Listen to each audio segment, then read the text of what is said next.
बहरामंद तंगी साहब, आप मुसलसल ये मौक़िफ़ रखते हैं कि ईरान और अमेरिका के तवाज़ुन नहीं है। लेकिन दो बड़ी ताकतें ईरान के साथ खड़ी हैं, रशिया खड़ा है, चाइना खड़ा है। और जितने चाइना अपना असला सारा टेस्ट कर रहा है, जैसे पाकिस्तान के ज़रिए उन्होंने इंडिया का तबीयत साफ़ की, इसी तरह ये अमेरिका की भी हो रही है।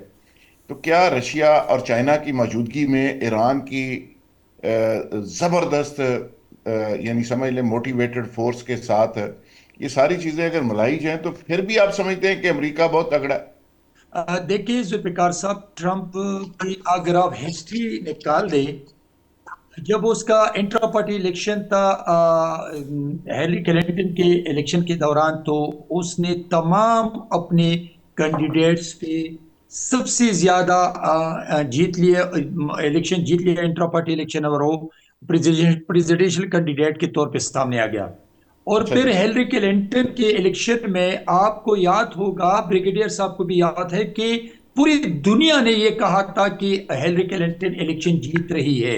बिल्कुल और बिल्कुल। ट्रंप के बारे में रिपब्लिकन के जितनी भी एक्स प्रेसिडेंट्स थे, हत्ता कि उनके स्पीकर ने भी उनसे कहा कि आप विड्रॉ हो जाएं और आप इलेक्शन न लड़ें। लेकिन दो बातें मैंने आपको आपके शो में पहले भी कहा था कि ट्रंप ने कहा था कि मैं न सिर्फ इलेक्शन लड़ूंगा, बल्कि मैं इलेक्शन जीत के आपको दिखाऊंगा। और ट्रंप ने इलेक्शन जीत लिया। तो मैं ब्रिगेडियर साहब ने तो ट्रंप के बारे में ऐसी बातें मैंने सुनी कि बिल्कुल ट्रंप यूजलेस बंदा है, वो कुछ नहीं है। उसने बाइडेन के मुकाबले में जब इलेक्शन लड़ा, तो पूरी दुनिया को पता था कि ट्रंप इलेक्शन जीत चुके थे। और अभी फिर उसने इलेक्शन जीत के जो स्पीकर थी उनके मुकाबले में। तो मैं समझता हूं कि ट्रंप एक सेल्फ मेड आदमी है, और वो अच्छा। समझते हैं कि कौन सा जंग किस तरीके से जीतना चाहते हैं। लेकिन दूसरी तरफ मैं जब ईरान की तरफ आता हूं, तो मैं ईरान को इस वक्त, अगर Pakistan, prime minister of Pakistan और फील्ड मार्शल आसिम मुनीर साहब और तुर्की अगर चाहते हैं कि जंग खत्म हो जाए, तो ईरान को भी ऐसा ऐसा नहीं सोचना चाहिए कि वो जंग जीत जाएंगे। मैं नहीं समझता हूं कि जंग वो जीत सकते हैं, लेकिन इस वक्त हालात का मुकाबला करके आज नहीं, तक, आप कह तो रहे हैं वो कि अभी ईरान को ऐसा सोचना भी नहीं चाहिए। आप ये कह रहे हैं, सोचने पे तो पाबंदी नहीं है ना। अगर वो बेचारे सोच तो सकते ही है ना कि जीत जाएंगे हम। नहीं नहीं, देख के सोचने पे पाबंदी नहीं है, लेकिन मैं आपको बता दूं कि इस वक्त आप अगर एक तरफ देखते हैं कि ईरान की लीडरशिप को किस तरीके से खत्म किया इस जंग में, आप इस चीज को भी देख लें कि अगर ईरान के एक एक करके उनकी तमाम लीडरशिप को खत्म किया। दूसरी तरफ मैं जंग की तूल अगर पकड़ ली, तो मैं इसके हक में नहीं हूं। तो ईरान को चाहिए कि वो सोच का मुजाहिरा करे और पाकिस्तान के ऊपर ट्रस्ट करके उनकी क्वालिटीज को, फील्ड मार्शल आसिम मुनीर साहब की क्वालिटीज को यूटिलाइज करे। लेकिन ट्रंप के बारे में मेरे ब्रिगेडियर साहब ने जो कुछ कहा, मैं उनके साथ इतफाक नहीं करते आप? मुत्तफिक नहीं हूं। ट्रंप एक स्ट्रेटेजी के साथ उसने सियासत भी की है अमेरिका में, दूसरी मर्तबा वो प्रेसिडेंट भी बन गया, और वो सेल्फ मेड आदमी है, वो तंगी बहुत साहब, ये ज्यादा हार्ड सारा वर्कर है। सारा कुछ ठीक है, इलेक्शन जीत गए। हम तो बात कर रहे हैं कि हम करेक्टरलेस तो आदमी जंग की होगा बात कर रहे हैं। कि जिसकी ना कोई कमिटमेंट है ना जुबान है। दिन में 12 घंटे होते हैं, 24 घंटे दिन रात में होते हैं। वो 100 दफा झूठ बोलता है। बात तो इस बात की हो रही है, जुल्फिकार क्रेडिबिलिटी की। साहब, जुल्फिकार साहब, उसने हमले बंद करने की, परमानेंट हमले बंद करने की बात नहीं की है। उसने पर टाइम बीइंग उसने कहा था कि मैं हमले बंद करता हूं। लेकिन मैं आपको बता दूं कि इस वक्त पाकिस्तान की, तुर्किया की, मिस्र की, ये तमाम कंट्रीज की एक मॉरल प्रोफेशनल रिस्पॉन्सिबिलिटी बनती है, और उसमें पाकिस्तान की तरफ पूरी दुनिया देखती है कि ऐसा रोल प्ले करे, एक कंस्ट्रक्टिव रोल प्ले करे कि इस जंग को खत्म करे। बिल्कुल ठीक, ब्रिगेड ये साहब। अगर जंग खत्म हो जाए, तो ये सबके हक में होगा, पूरे ओवर हित्ते के हक में। ब्रिगेड ब्रिगेड साहब, तंगी साहब कहते हैं कि ईरान को समझना चाहिए, ईरान को अपने हिसाब किताब में रहना चाहिए। अमेरिका एक बड़ी ताकत है और ट्रंप साहब सेल्फ मेड आदमी हैं। और उन्होंने इलेक्शन में बड़ी मेहनत करके इलेक्शन जीता। तो ये तो बात तंगी साहब की ठीक है कि उन्होंने कहा था कि इलेक्शन में जीतूंगा, इलेक्शन तो वो जीत गए। तो और ये इलेक्शन, और जब इलेक्शन नहीं जीते तो उन्होंने कैपिटल हिल पे हमला ही कर दिया। तो ये भी आपको बात ये है कि नहीं तो जुल्फ़िकार राज साहब, उसी वक्त वो जीत गए थे ना। बात ये है उसी कि वक्त हमारा नहीं, जब वो जीत गए थे, तो जब वो इलेक्शन जीत गए थे तो इसी वजह से उसने कैपिटल हिल पे हमला किया था। लेकिन मैं हिलरी क्लिंटन की इलेक्शन की बात करता हूं कि तमाम रिपब्लिकन की मुखालिफ हो गई, स्पीकर उनकी मुखालिफ हो गई, तमाम एक्स प्रेसिडेंट मुखालिफ हो गई, लेकिन इसके बावजूद भी उसने कहा था कि मैं इलेक्शन लड़ूंगा भी और जीतूंगा भी। तो मैं हिलरी क्लिंटन के इलेक्शन की बात करता हूं 2016 की, कि उसने साबित किया और उसने इलेक्शन दिया।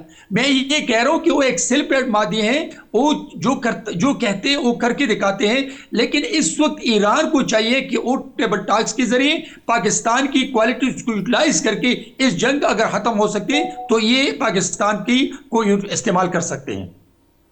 जुल्फ़िकार जी राज साहब, बिल्कुल। हमारा ये कंसर्न ही नहीं है उसने इलेक्शन जीता या नहीं जीता। इलेक्शन कोई और बात होती है, जंग कोई और बात होती है। They are two different phases. दोनों ये अलग, दोनों चीजें जो है अलग। एक एक सेकंड एक बात असल सुनिए, मेरी एक बात असल सुनिए तंगी ब्रिगेडियर साहब, साहब, विद ड्यू रिस्पेक्ट। एक सेकंड मेरी बात सुनिएगा, मेरी बात सुनिएगा। इलेक्शन इंटरनल पॉलिटिक्स पे जीता जाता है। इलेक्शन जीतते वक्त उसने ये नहीं कहा था कि मैं ईरान के खिलाफ जंग शुरू कर दूंगा। इलेक्शन उसने वाइट सुप्रीमेसी के ऊपर उसने वोट लिया था। उसने वाइट्स को अट्रैक्ट किया था, यंग अमेरिकन को अट्रैक्ट किया था। उस वक्त उसकी फिलॉसफी में कोई नहीं था कि जी हमने ईरान से जंग करनी है या मैंने इसराइल। वो एक डिफरेंट मैटर है। वो जीता, उसने अपने मुल्क के लोगों ने उसको वोट दिया। He is the president of his own country. But after becoming president, what ever decision he is taking, दुनिया, उस पूरी दुनिया उसके ऊपर थू थू कर रही है। तो वो किस तरह अपना एम अचीव करेगा? अभी एक तरफ वो अभी की स्टेटमेंट उसको उठा के देखें। आप क्यों ये ट्रंप को ये कह रहे हैं कि जी वो अभी वो कह रहा है कि एक तरफ वो कहता है कि मुश्तबा खमनाई से बात नहीं कर रही, दूसरी तो वो कहता है कि वो तो बड़े अजीम लीडर हैं।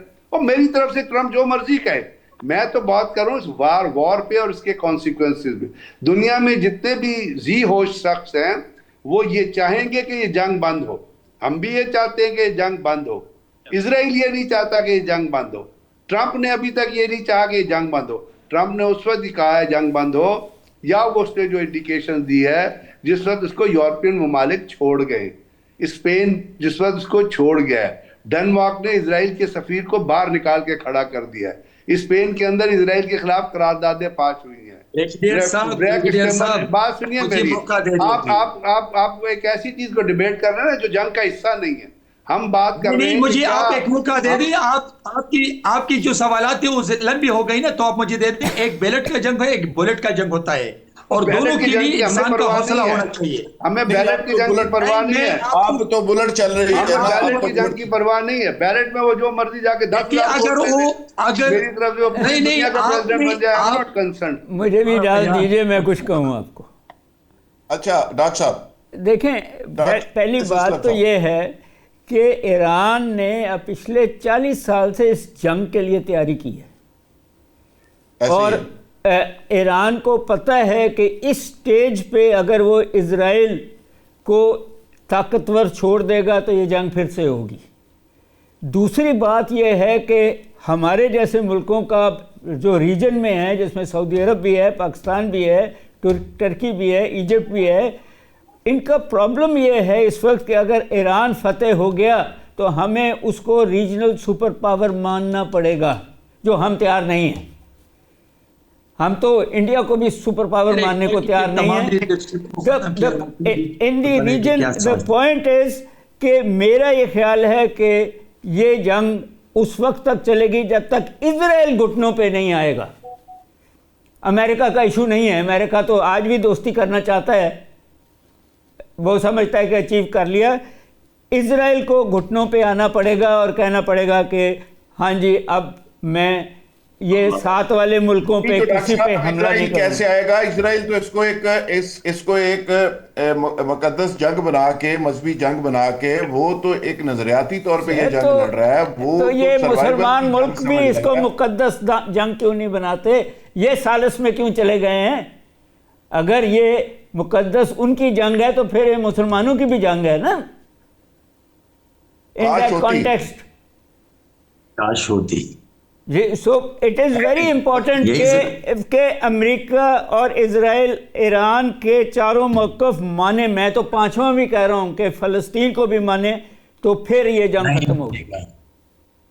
इन देखिए दैट जी, कॉन्टेक्स्ट इसमें बड़ी ईरान डेवस्टेटिंग जंग है। जिस बात पे अब्बासी साहब मैं आपकी तरफ आऊंगा, ईरान जिस बात पे अड़ा हुआ है, ईरान कहता है जी आप गाजा को खाली करें और आप ईरान को तवान दें, और साथ साथ ईरान ये भी कह रहा है कि यहाँ से मिडल ईस्ट से अमेरिकन निकल जाएं और आखिरी फौजी यहाँ मौजूद होगा तो ये जंग जारी रहेगी। अब हिजबुल्लाह भी बीच में घुस गई है, यमन की फौजें भी इसमें आ गई हैं, हमास भी एक्टिव है। और इराक के अंदर तंगी साहब आपके लिए खबर है, इराक आज़ाद हो गया है, वहाँ से नेटो शेटो भाग गई है। यही ताकतवर अमेरिका था और ये ताकतवर होने के बावजूद वहाँ से भागा है, खाली किया है, और लोग इनके इनके बेसों के अंदर घुस गए हैं, लोग इनके वहाँ पे कौंसल खाने के अंदर घुस गए हैं। आरिफ अब्बासी साहब, आप क्या कहेंगे?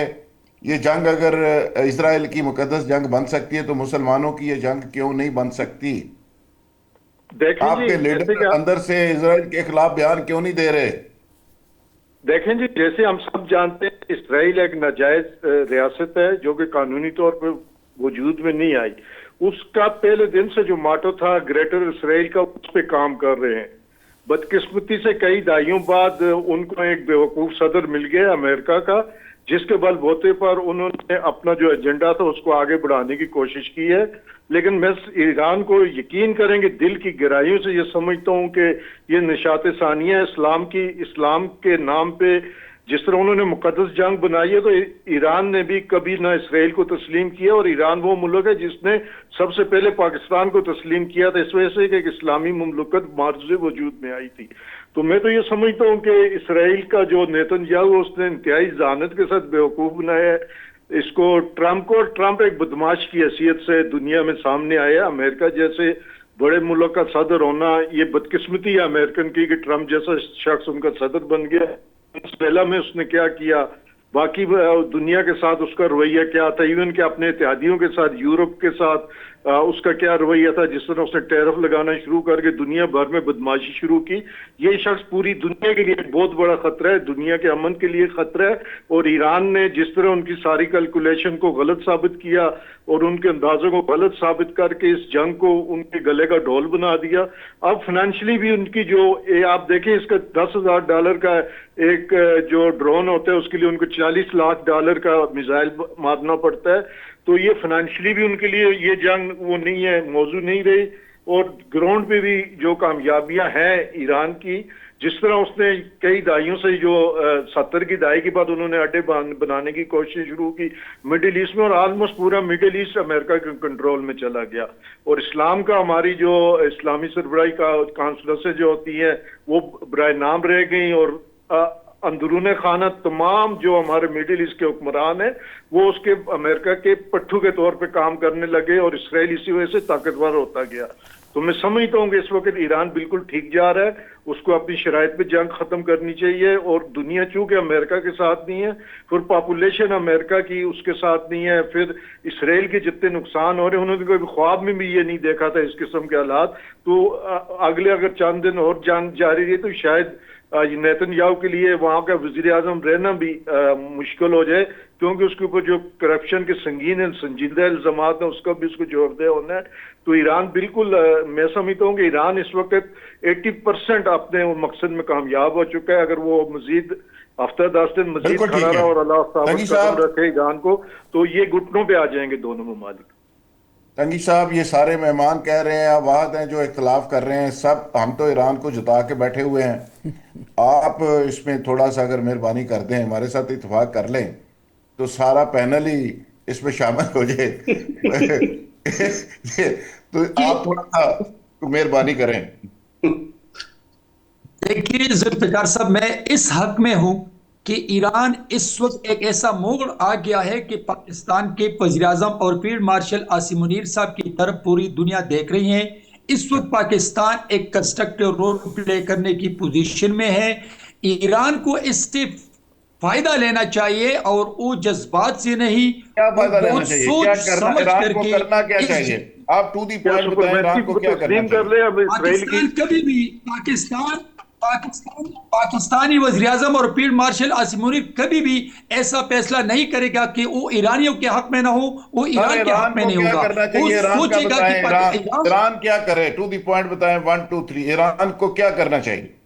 देखिए, ईरान मेज पे आ जाए, मेरा ईरान मेज पे आ जाए और नेगोशिएशन शुरू करे, वो नतीजा ऐसा आएगा कि पाकिस्तान कंप्लीटली वो ईरान की ईरानियों के हक में फैसला करेगा। लेकिन अगर वो टेबल टॉक्स से इनकार करते हैं तो मेरे ख्याल में ये नुकसान होगा। आप समझ रहे हैं कि अमेरिका का फैसला कोई कमजोर मुल्क, यानी अमेरिका का पाकिस्तान का कंपैरिजन तो तंगी साहब कोई नहीं ना, फ्रैंकली स्पीकिंग। हम तो अमेरिका नहीं के, नहीं है, लेकिन मैं हमारी आपको हालत तो बता दूं ये कि है कि अगर हम तो फील्ड अमेरिका मार्शल, का नाम भी नहीं लेते, नाम लेने से भी डरते हैं 100,000 दफा। हमने तो प्रेस रिलीज के अंदर इसराइल की मजम्मत भी नहीं की अब तक। तो हम क्या फैसला नहीं करेंगे? नहीं नहीं, पाकिस्तान की मंदूब ने, पाकिस्तान की मंदूब ने अक़वाम मुत्तहिदा में इसकी मजम्मत भी की है। अली 12 हमनाई की सुने, शहादत रियाज पर। ब्रिगेडियर साहब, आप मुझे जरा करेक्ट कीजिएगा। 12 रियाज के अंदर 12 मुस्लिम ममालिक के वज़रा खारजा इकट्ठे हुए, ईरान की मजम्मत की गई, ना इसराइल की गई ना अमेरिका की गई। ब्रिगेडियर साहब, आई एम राइट? नहीं, उसमें दो चीजें हैं। एक जो करारदादें पेश हुई थी ना, एक रशियन करारदाद थी, और वो नहीं, यूएनओ की बात नहीं हो रही।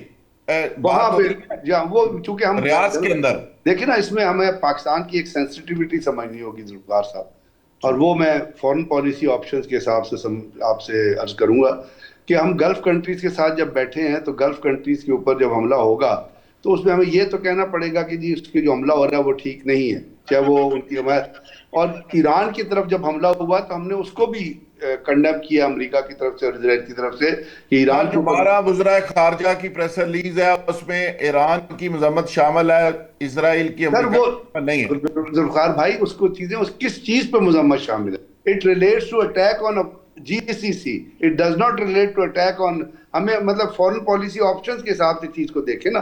पाकिस्तान एक बड़ी डेलिकेट पोजीशन में खड़ा हुआ है, पाकिस्तान एक बड़ी तो स्ट्रॉन्ग, आप जब समझते हैं कि पाकिस्तान ईरान की और अमेरिका की सुलह कराएगा और सुलह पे कायम रख सकता है? पाकिस्तान अपर हैंड है पाकिस्तान का। कायम रखने की बात तो मैं नहीं कर सकता, लेकिन चूंकि ये चीज आ रही है कि पाकिस्तान ने एक डिप्लोमेटिक नहीं, और पाकिस्तान अकेला नहीं है। उसमें रूटर की खबर है कि उसके अंदर तुर्किया भी है और उसके अंदर इजिप्ट भी है। और अगर वो पाकिस्तान के अंदर मुज़ाकरात होते हैं तो साफ जाहिर है ईरान ने जो अपनी 3 पॉइंट 4 पॉइंट्स दिए हैं वो तो उसके ऊपर नेगोशिएट करेगा। ये तो हम पहले तो नहीं फैसला कर सकते कि क्या बिल्कुल ठीक है, आउटकम है। हम तो उस बिल्कुल चीज ठीक पे है। जाएंगे जो इस वक्त हो मैं रही कुछ है, कहूँ और इस सर, वक्त जो हो रही है वो इजाज़त, ये है हाँ, कि इजाज़त। राइटर कह रहा है, डॉक्टर साहब राइटर कह रहा है कि मुज़ाकरात पाकिस्तान में होंगे।